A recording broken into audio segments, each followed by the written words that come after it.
इस समय पूरी दुनिया तुम्हारे हारने का इंतजार कर रही है। पूरी दुनिया, तुम्हारे जो दोस्त है ना, जो तुम्हारे सांप जैसे दोस्त हैं, जो मन में तुमसे जलते हैं, पूरे तुम्हारे दोस्त, तुम्हारे रिश्तेदार, तुम्हारे पड़ोसी, हर कोई इंतजार कर रहा है कि तू हार जाए। एक बात याद रखिएगा बेटा, जीतने का मजा तभी आता है ना जब सारा जमाना तेरी हार का इंतजार कर रहा हो। और हम जीतेंगे भाई।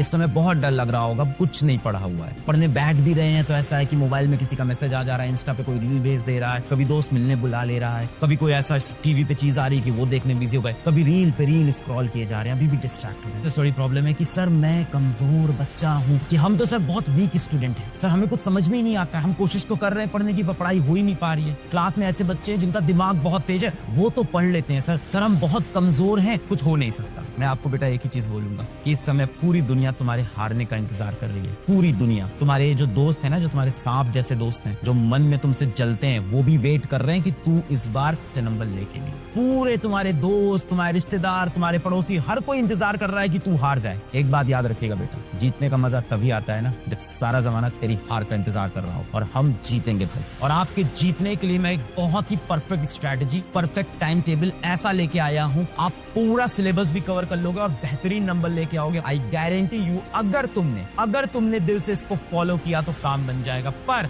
उसके पहले तुम्हें कमेंट में ये लिखना पड़ेगा कि I promise I will follow. अगर तुम फॉलो करोगे तभी होगा। तो पहले एक बार सच्चे दिल से, सच्चे दिल से, जिस इंसान से आप सबसे ज्यादा प्यार करते हो अपनी जिंदगी में, आपकी माँ होंगे, आपके बाप होंगे, आपकी दादा दादी हो सकते हैं, जिससे भी आप सबसे ज्यादा प्यार करते हो, और खुद से क्यों नहीं प्यार करते यार। Love yourself. सबसे इंपॉर्टेंट पर्सन तुम्हारी जिंदगी में तुम हो बेटा। कोई दुनिया में तुम्हें इंपॉर्टेंट समझे ना समझे, तुम खुद को सबसे इंपॉर्टेंट हमेशा समझना, और तभी आगे निकलोगे। अपने आप से प्यार करना बेटा बहुत जरूरी है। दुनिया से प्यार करोगे हमेशा धोखा मिलेगा, खुद से प्यार। और खुद के लिए आज खुद से प्रॉमिस कर कि मैं अपने फ्यूचर के लिए यहाँ से मेहनत करूंगा। तो सबसे पहले कमेंट में लिखोगे I promise I will follow. Comment में आ जाना चाहिए I promise I will follow. अब मैं शुरू करता हूँ एक ऐसी स्ट्रेटजी जिससे तुम्हारे पूरे नंबर यहाँ से आ सकते हैं। सबसे पहली चीज, अभी एनसीईआरटी मत उठाना। एनसीईआरटी बहुत ही कॉम्प्लेक्स भाषा में लिखी हुई है। एनसीईआरटी वैसे ही है जो आपको पसंद तो आती है, पर आपको पता नहीं कैसे इंप्रेस होगी। कभी लगता है चॉकलेट देने से होंगी, कभी लगता है कॉपी देने से होंगी, असल में पता ही नहीं चला किस तरह से इंप्रेस होगी। तो एनसीईआरटी वैसे ही कॉम्प्लेक्स है। तो सबसे आसान तरीका है कि one shot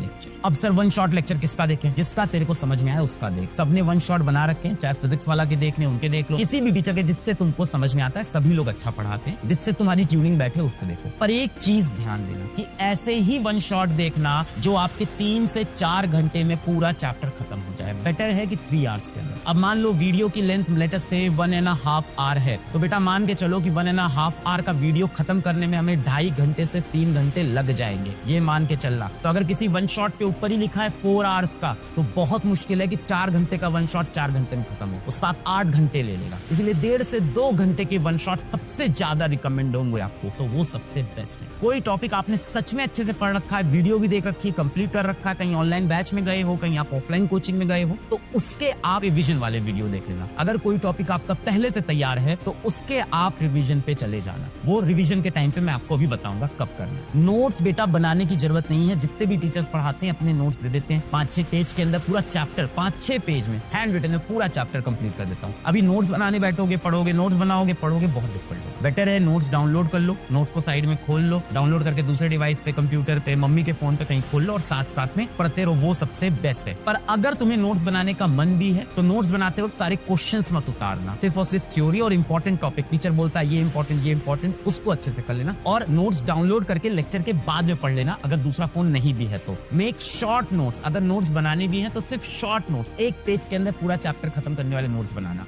don't be stuck at one point. कई बार क्या होता है, पढ़ते पढ़ते एक क्वेश्चन नहीं समझ में आया, एक क्वेश्चन नहीं आया, लगा रहे हैं 15 मिनट हो गया, आधे घंटे हो गया, फिर दोस्त को फोन कर रहे हैं, फिर इंटरनेट पे उसका सोल्यूशन देख रहे हैं। अरे यार, एक क्वेश्चन से क्या तेरे पूरे नंबर आ रहे हैं? नहीं आ रहा है वो क्वेश्चन एग्जाम में, नहीं आ रहा है, बहुत कम चांस है उसके आने की। और अगर आ भी गया तो एक क्वेश्चन छोड़ देंगे, उसके चक्कर में 90% सिलेबस तो पहले कवर करें, फिर उसको छोड़ देंगे। पहले वो 90% तो कवर करें। दिमाग से चल भाई, स्ट्रैटेजी से। आशिकी में नहीं कंप्लीट होगा। आशिकी मत कर लेना किसी सब्जेक्ट से, किसी टॉपिक से, किसी क्वेश्चन से। आगे भी फिर समय मिलेगा, फिर इंटरेस्ट से पढ़ेंगे। अभी आशिकी नहीं करनी है, अभी स्ट्रैटेजी से चल रहा है। दिमाग का खेल है, दिल से अभी नहीं छोड़ना है इस चीज से। Don't be stuck at any topic, any question. Daily revision 1 घंटे का करना ही करना है। बहुत से बच्चे सबसे बड़ी मिस्टेक करते हैं हैं और अभी भी करेंगे कि पढ़ तो सब लिया, लास्ट में याद कुछ भी नहीं क्योंकि रिवाइज नहीं किया। सुबह से शाम पढ़ रहे थे, शाम से रात पढ़ रहे थे, अगले दिन पढ़ रहे थे, 7 दिन 10 दिन अच्छे से इस टाइम टेबल को फॉलो किया, सर सिर्फ एक गलती होगी, रिवाइज नहीं किया। मैं आपको बता रहा हूँ 100% पढ़ के और 0% रिवाइज करके आपके 40 नंबर हैं,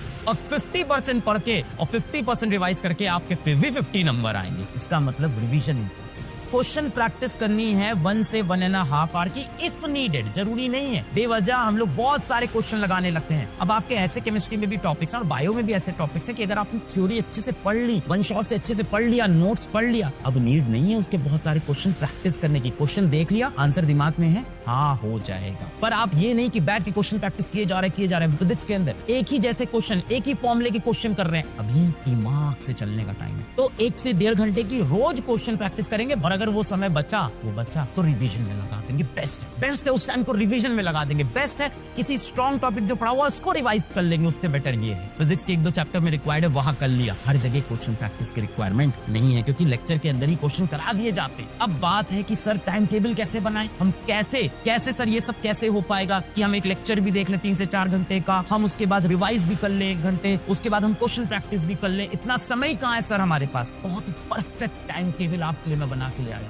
बहुत ही आसान है। मैं मानता हूं कि आप 3 बजे पढ़ने बैठ पाओगे, खाना ना खाया 3 बजे आप पढ़ने बैठ गए। सबसे पहला काम इंटरेस्टिंग काम कर लो, स्टार्टिंग में सबसे इंटरेस्टिंग काम कर लो। सबसे इंटरेस्टिंग काम क्या है? मूवी की तरह लेक्चर देख रहे हैं, समझ में आ रहा है, किसी भी अच्छे टीचर का लेक्चर देखो। मैं बोल रहा हूँ 1.5 से 2 घंटे से बड़ा लेक्चर मत उठाना, तभी वो 3 से 6 PM में सबसे पहले स्टार्टिंग के 3 आवर्स के अंदर आपने वीडियो लेक्चर कंप्लीट किया और नोट्स डाउनलोड करके पढ़ लिया। नोट्स बनाने हैं तो सिर्फ शॉर्ट नोट बनाना। इसके बाद क्या करेंगे? एक ब्रेक लेंगे भाई, क्योंकि 3 घंटे लेक्चर भी देख लिया, दिमाग में कुछ चीजें नई भी गई हैं। अब ब्रेक लेंगे। ब्रेक में भाई ऐसा है, किसी को चाय पीने का मन है, ग्रीन टी पीने का मन है, किसी को घूमने टहलने का मन है, कुछ खाने का मन है, खा पी लिया। साथ में टहल लेना, हो सके म्यूजिक सुन लेना, पर स्क्रीन नहीं देखोगे क्योंकि अभी 3 आवर स्क्रीन देखा। इससे होता है ब्रेन रॉट। क्या हो जाता है? ब्रेन रॉट रियल फिनोमेना है। ब्रेन रॉट में क्या होगा? 3 घंटे में जो पढ़ा आधे घंटे में सब गायब हो जाएगा। 4-5 दुनिया की चीजें, मान लो आपने 10 रील देख ली, उसमें कहीं अमेरिका की बात हो रही, कहीं दोस्तों की बात हो रही, कहीं किसी यूट्यूबर की बात हो रही, दिमाग टहलने लगा, इतनी सारी इंफॉर्मेशन आ गई, कुछ स्टोर नहीं होगा, पुराना भी भूल जाएगा। तो स्क्रीन नहीं देखनी, इसके सिवा नहीं देखनी, आई प्रॉमिस। कमेंट करिए बात। ब्रेक लिया, स्नैक किया, वॉक किया, स्ट्रेच किया, एक्सरसाइज किया, साइकिलिंग किया, माँ बाप से बातें की, दोस्तों से बातें कर ली, स्क्रीन अभी नहीं चलानी। थोड़ा सा ब्रेक हो गया। अब 7 से 8 बजे हम वापस बैठेंगे और अब हम रिवाइज करेंगे। 1 घंटे का ब्रेक ले लिया, जो पढ़ा था दिमाग में स्टोर था, अब 1 घंटे अच्छे से रिवाइज, अच्छे से पूरा रिवाइज करेंगे। और मैं मान लेता हूँ, हो सकता हो तुम्हारा लेक्चर कंप्लीट नहीं हुआ हो, तो इस टाइम में तुम बचा हुआ लेक्चर भी कर लेना। तुमको मैंने 4 घंटे दिए हैं एक्चुअल में, जिसमें पढ़ना है और रिवाइज करना है। इसके बाद 8 से 9:30 या 10 जितना तू खींच पाए उतनी देर क्वेश्चन प्रैक्टिस कर लेना। इस टाइम पे अपने आगे के कोई स्ट्रॉन्ग टॉपिक रिवाइज कर लो भाई। कम से कम 2 चैप्टर तो होंगे जो पढ़े हुए होंगे, थोड़े बहुत पढ़े हुए होंगे, आप उसको आधा घंटा करके रोज रिवाइज करते रहो, वो साइड से कंप्लीट हो जाएगा। तो भाई 3 से 6 हमने वीडियो देखा, ब्रेक लिया, 7 से 8 में रिवाइज किया डीपली, 8 से 9:30 10 तक क्या किया? क्वेश्चन प्रैक्टिस कर ली या रिवाइज कर लिया या कोई स्ट्रॉन्ग टॉपिक रिवाइज कर लिया। 10 बजे बेटा आप खाना खाएंगे, उसके बाद वॉक करें, परिवार से बात करें, दोस्तों से बात करें, मौज मस्ती करें और 10:30-11 तक सो जाए। बहुत इंपॉर्टेंट है सोना। अगर आप सोगे तो आपका दिमाग बहुत अच्छा काम करेगा। बिना सोए चलोगे तो ये सब कुछ नहीं हो पाएगा। मैं बोल रहा हूँ, अगर आपको लगेगा कि नहीं सर ऐसा है कि मैं 4 आवर सोऊंगा और बाकी टाइम पढ़ूंगा, तो बेटा इस 4 घंटे के सोने के चक्कर में आपका कुछ कंप्लीट नहीं होगा। तो minimum 6 hour, minimum 6 hour, 7 hour है तो और बेटर है। मिनिमम 6 आवर तो सोना है। बेटर है 10:30 पे सो गए, सुबह 5:30 पे उठे, कम से कम 7 घंटे। ये सब हम फॉलो करेंगे तो काम बनेगा। और अगर अभी भी दिल में तुम्हारे जोश है, आग लगी है, तो कमेंट करो, I promise I will follow. बताना मुझे, मैं और वीडियो बनाऊंगा, तुम्हें जो भी स्ट्रैटेजी चाहिए उस पर।